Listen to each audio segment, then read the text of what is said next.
Here's a guide on how you can remove any single word prediction on your Microsoft SwiftKey keyboard. So I'll show you exactly what I'm talking about and how to go about doing this.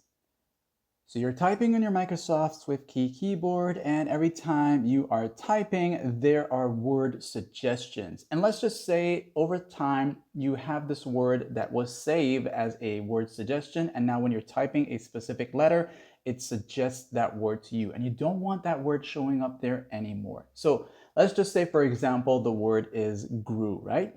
So what you want to do to remove just that word only, you're going to long press that word. You're going to long press it like this here, and you will see this pop-up show for you. And then it says remove prediction. Do not predict grew again. So once you press OK, that's going to remove it. I'm not going to press OK because I want to keep the word grew. So let's just say it's a name of someone or something, and you don't want no one to know that that prediction is there. You'll simply press OK, and it's going to remove it for you. Like and sub.